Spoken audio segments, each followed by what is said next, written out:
Hey, my name is Al, and I am the pastor of Perch.Church. Our vision is to love Jesus and love like Jesus. We are a new church plant, and we haven't even launched publicly yet.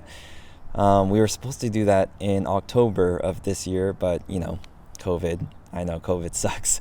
Um, but right before quarantine, we were able to participate with AAPI Christians for Black Lives because it really was in line with our vision, which is to love Jesus and love like Jesus. And while many churches kind of like tiptoe around or avoid talking about social political issues, we kind of found it impossible to do so.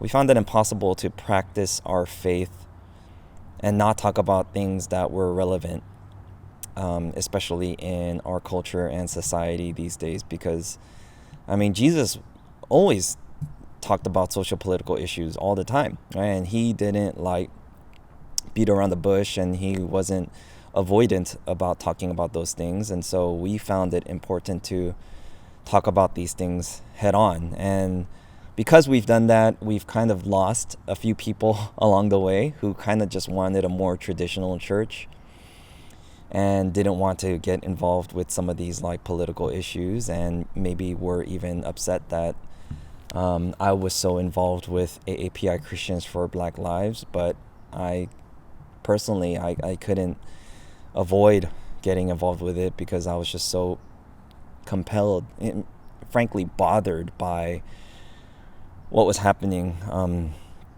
to our fellow Black citizens in America.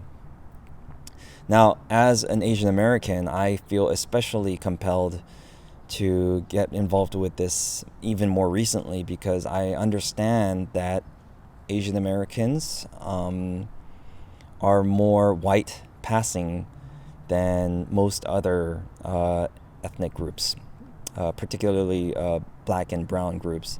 And so I feel this tension. I live with this tension a lot more now than I did previously when I was less aware of these things.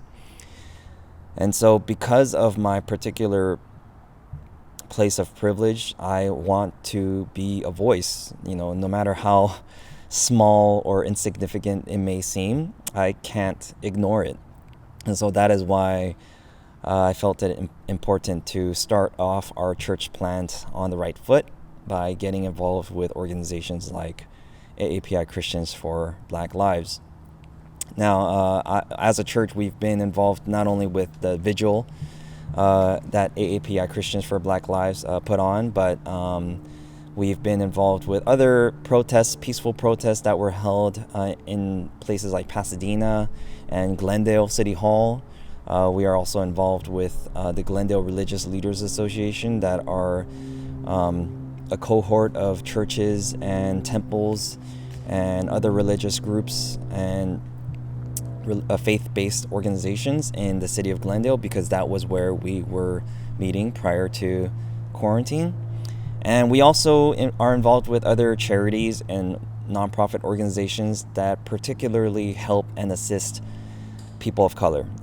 Organizations like Family Promise of the Verdugos, which is focused in Glendale and Burbank, and which help transition homeless families out of homelessness and get them into job placement and permanent housing. And a lot of these families are Black and brown families. And this year we are also participating in Angel Tree, which provides Christmas gifts for families of prisoners who are also disproportionately families of Black and brown descent. And we are, we're going to keep doing it, even though we are a small, young church. This really is in line with our values. And so I consider it a privilege to be a part of AAPI Christians for Black Lives, and we as a church will continue to be a part of it as long as we can. My life's